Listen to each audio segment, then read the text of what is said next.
What's up les Bobo Boys. Aujourd'hui on va faire une vidéo carrément différente de d'habitude. Là aujourd'hui il n'est pas question de mécanique ni de présentation. Aujourd'hui on va expliquer comment on est passé de ça à ça.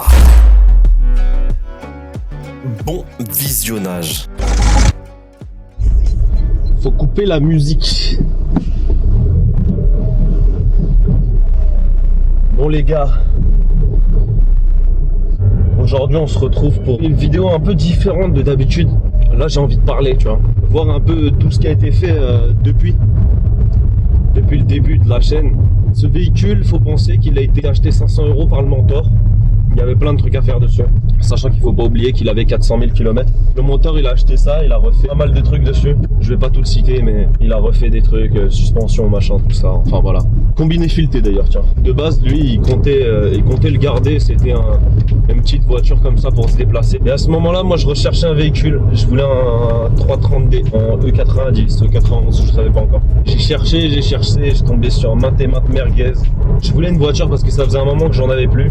Donc j'ai décidé d'acheter ça au mentor. Il me l'a vendu à l'époque 1000 €. Et il s'y est même pas retrouvé avec les frais qu'il avait fait sur la voiture. Et il me l'a vendu 1000 € et puis je lui ai dit ouais ça me dit pas, on fait une petite carto, un truc. Ça me tentait bien. On a fait la première carto qu'on voit dans la première vidéo. Le gars qui a fait la carto, il a eu peur. Il a vraiment eu peur de vraiment modifier la voiture, de vraiment monter dans les chevaux. Il a été très peu gourmand. C'était vraiment un stage très soft. À ce moment-là, j'avais juste la ligne, vider la ligne d'échappement, j'étais content. Alors je me suis retrouvé une journée à rouler sans échappement tout court. C'était bien marrant, j'avais l'impression que ma voiture a bombardé de fou. C'est juste, elle faisait beaucoup de bruit parce qu'il n'y avait plus d'échappement. Il y avait le downpipe et c'est tout. Après ça, on a commencé à rajouter des petits trucs par-ci, par-là. Et puis à un moment, je me suis dit, vas-y, viens, on fait vraiment un truc hard. On s'emballe et on fait un truc hard un peu. On a mis le récupérateur d'huile, machin, tout ça. La ligne en inox, en 63.5. C'est vrai que ça change tout, les gars. On va pas se mentir, ça change tout. J'ai mis ça, le filtre à air, etc. On met la ligne, on passe à la carto. Alors c'est une carto qui est donnée à 212 chevaux. Elle était sur un autre véhicule.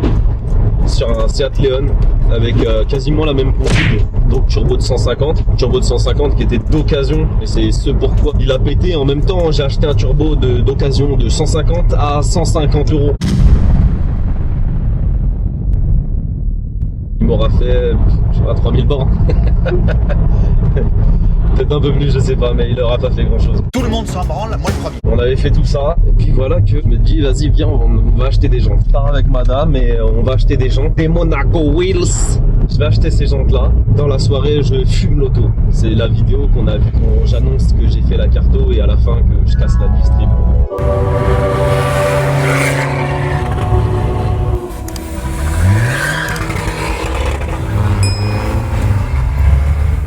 Le galet tendeur hydraulique qu'il faut changer à tout prix parce que c'est vraiment de la...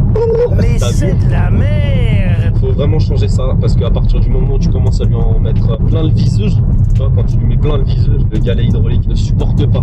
Il y a trop de contraintes. Et puis bref, ça a cassé, tant pis. Je me suis dit qu'est-ce que je fais? Est-ce que j'ouvre le moteur et je remplace les pièces parce que je change de moteur? Là c'était la grosse question. Mais je me suis dit le moteur il a 400 000, il est fatigué, il y a sûrement une segmentation, etc. Donc je me suis dit autant changer de moteur. C'est dommage, il aurait pu peut-être durer plus longtemps si j'étais passé en galet tendeur manuel, dommage pour moi. Donc j'achète les jantes, le lendemain je casse le moteur. C'était vraiment pas prévu parce que les jantes c'est un coût quand même. Donc je casse le moteur et puis je m'en cherchais un, j'en trouve un 2 semaines après je crois à 550 € je crois. Et il avait 153 000 km parce que le gars qui l'a eu, il avait un Golf 4, sauf que de base c'était un TDI 90 et il a voulu mettre celui-là, sauf que ça n'a rien à voir parce que on passe de pompe méca, enfin bref, ça n'a rien à voir du tout. Le faisceau n'est pas le même, etc. Il a eu un problème de faisceau, il a décidé de vendre le moteur. Moi je lui ai acheté, sachant que lui il avait fait le joint de culasse renforcé en 3 trous. Il avait fait les paliers, segmentation, palier de vilebrequin, segmentation, etc. Donc il a tout refait. Je crois même qu'il a changé les poussoirs, je suis plus sûr. Je veux pas dire de bêtises, mais je crois qu'il les a changés. Donc moi je me suis dit ouais c'est la bonne affaire, il a que 150 000 km, il vaut 550 €, autant prendre ça et puis bah voilà. je suis tranquille et puis voilà. Je change le moteur et tout, tout se passe bien, enfin à peu près. Sachant que le moteur il le vendait nu, pas de turbo, pas de boîte, pas d'embrayage, pas d'injecteur. On a dû tout récupérer, le mentor, merci au mentor de m'avoir réglé les injecteurs. T'inquiète, on est là chacal. Boîte, machin, turbo et tout. Donc j'étais content, je me rappelle, j'appelle madame et je lui dis ouais ça y est, le moteur il démarre et tout, ça y est c'est fini, on sort de la galère. Content, je rentre chez moi et tout, je me dis bon bah voilà, demain je vais aller faire un tour avec la voiture et tout. Le lendemain, je démarre la voiture, je prends la voiture, je commence à rouler un petit peu, je me gare un peu plus loin parce que la voiture a plu et que comme je suis en sous-sol, sinon c'est pas possible. Je me mets sur un parking, dehors il pleuvait un peu, j'attends que la voiture chauffe bien. Je vois quand même que ça fume particulièrement bien blanc. Je me dis c'est quoi cette merde. Je savais qu'elle fumait déjà un petit peu blanc, là c'était quand même intense. Je regarde sous la voiture et je vois que comme il pleuvait, ça fait un arc-en-ciel de couleurs sur le sol. Je me dis il y a une fuite quelque part. Je regarde et je vois que le turbo, côté échappement, le turbo il pisse l'huile. Donc je me dis là on a eu l'achat des jantes, du moteur, maintenant faut acheter un turbo.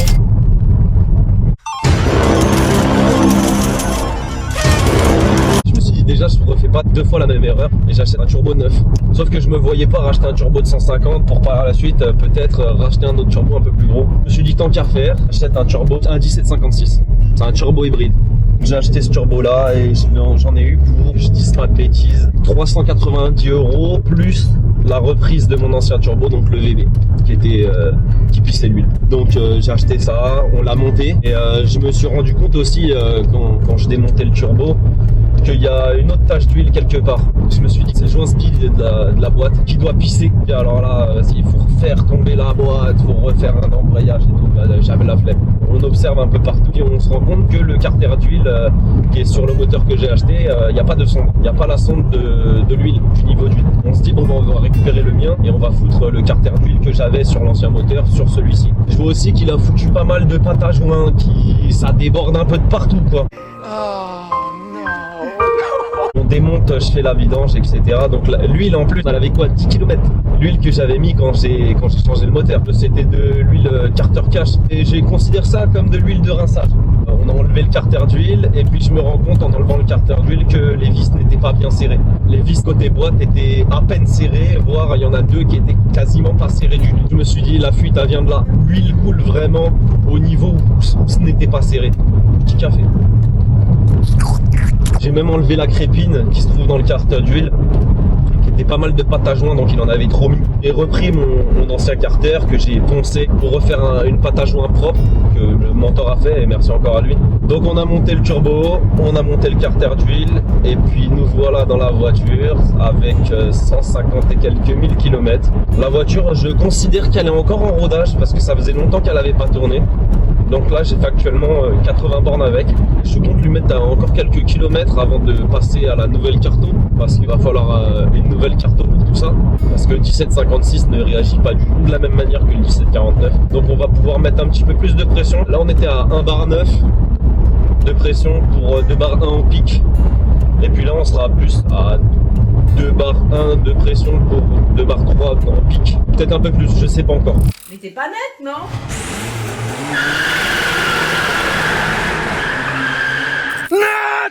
D'ailleurs, dédicace à mon Antoine qui me fait mes cartos. T'es un bon, le sang, t'es un bon. Donc si vous avez besoin, tiens, pendant que j'en parle, si vous avez besoin de faire des cartos moteurs pour tout ce qui est véhicule allemand, je sais pas s'il fait les marques, d'autres marques, mais je pourrais toujours lui demander. Marquez un commentaire au pire. Il arrange bien sur les prix, il fait un travail fiable. Et le gars il sait ce qu'il fait. Encore une petite dédicace à lui. Et si vous avez besoin, il n'y a pas de souci, mettez un commentaire, je vous mettrai en relation avec le gars. Ce qui me reste à faire, c'est on va passer en vis de culasse de 150 parce que le gars qui a refait ce moteur là, il pensait avoir mis des vis de 150, il a acheté les vis chez un mec qui prépare des pièces dans le 77. Il a mis les vis de culasse, sauf que lui ce qu'il savait pas, c'est que c'était des vis de 130. Il connaissait pas la différence. Lui le vendeur il lui a dit ouais c'est des vis de 150, pour lui c'est bon. Pour lui c'est bon, c'est des vis de 150 et puis voilà. Sauf que c'est très simple pour voir si c'est des vis de 150 ou pas. Et comme je l'avais déjà dit, il y a marqué 10.9 sur les vis 230 et 12.9 sur les vis 250. D'ailleurs, je vais le faire, donc je vais vous le montrer en fait. Je suis en train de te raconter tout ça, mais je vais te le raconter dans une autre vidéo. Bah, je filmerai tout ça comme ça, vous verrez, parce que je l'avais dit dans la première vidéo en plus qu'il y a un pote qui devait le faire, mais je l'ai jamais fait avec lui, je l'ai pas fait avec lui. C'est le mentor qui l'a fait avec lui, donc j'ai pas pu filmer. On pourra faire ça et vous verrez du coup le passage des vis de culasse en renforcé, parce que les vis 250 sont beaucoup plus costauds et il n'y a pas besoin de changer le joint de culasse, contrairement à ce que plein de disent. Ouais, machin, t'enlèves les vis de culasse, t'es obligé de changer le joint de culasse. Eh, vas-y. Écoute un peu ce qu'on te dit. Moi je dis hagra. Donc on passera en vis 250 et je vais filmer tout ça. Je pense qu'on a bien fait le tour. J'attends de voir quand même ce qu'elle donne parce que elle a encore l'ancienne Carto. Puis j'ai jamais vraiment accéléré avec. Des petits coups, mais j'ose pas trop encore. J'ose pas trop encore, tu vois.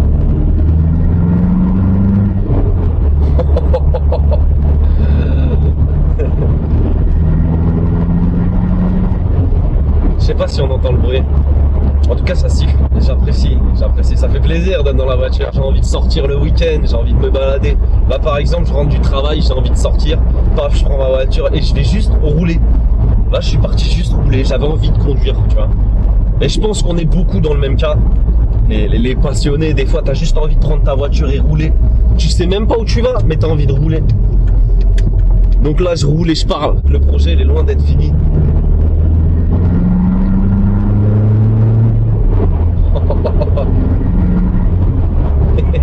Et encore, j'accélère pas complet à fond. Je mets encore, allez, je sais pas, 200, 300 bornes. J'ai envie de faire les choses bien. Parce que maintenant, il n'y a plus besoin de rodage pour les turbos. Je sais même pas si c'était le cas avant. Mais vu les tours minutes qu'un turbo prend, si on n'est pas dans les 100 000 tours minutes, tu vois ce que je veux dire. Donc si les turbos étaient pas rodés et équilibrés, crois-moi, à la première accélération, t'arraches tout. Donc non, les turbos sont bien équilibrés. Il n'y a pas besoin de faire de rodage dessus. C'est vraiment pour ta conscience à toi.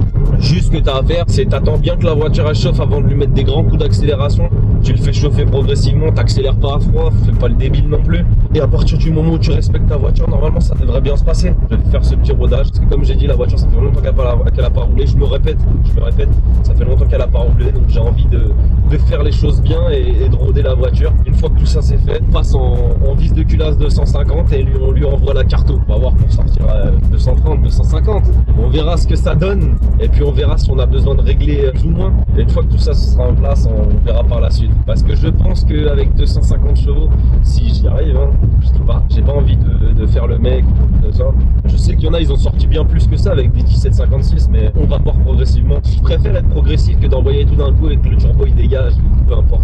Dans tous les cas, va falloir passer en embrayage renforcé parce que l'embrayage il va pas tenir 1000 ans non plus. L'embrayage il est pas neuf. Alors la butée est neuve parce qu'on l'a changé quand on a fait le moteur. L'embrayage n'est pas neuf. Dans tous les cas, les embrayages d'origine 130 ou 150 ne sont pas conçus pour manger autant de couple. Je pense qu'avec pas loin de 250 chevaux, on devrait être au moins sur du 500 Newton. Et 500 Newton sur un embrayage d'origine, non, ça fonctionne pas. Il me semble que c'est 420 max. J'ai pas envie de te dire de bêtises. Le Mentor à l'époque il avait son 150 qui était reprogrammé 199 chevaux exactement, qui sortait 469 Newton. Donc ça fait pas énormément de chevaux, mais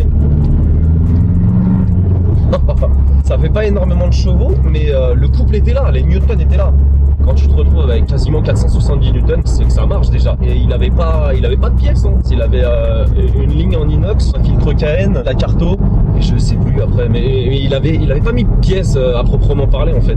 Il avait pas de turbo, quoi que ce soit, c'était un turbo de 150, mais ça marchait déjà super fort. Et le diesel de couple quoi.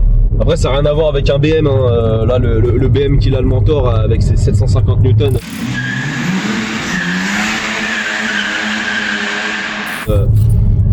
On est sur quelque chose de différent. Après c'est pas du tout le même poids, c'est pas du tout la même chose. On est sur un 6 cylindres et pas un 4 cylindres, donc ça n'a rien à voir. Je pense qu'avec 250 chevaux, et ben je testerai avec le Mentor.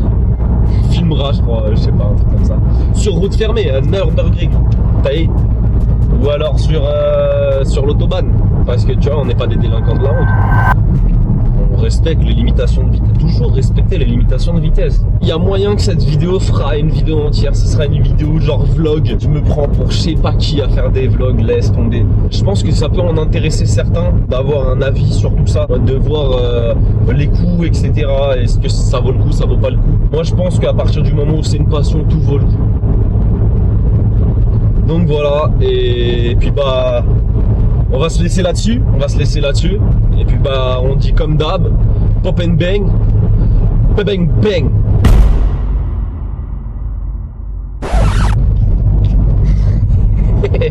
Je ne peux pas l'éteindre. Moi ce que je dis, petite clope.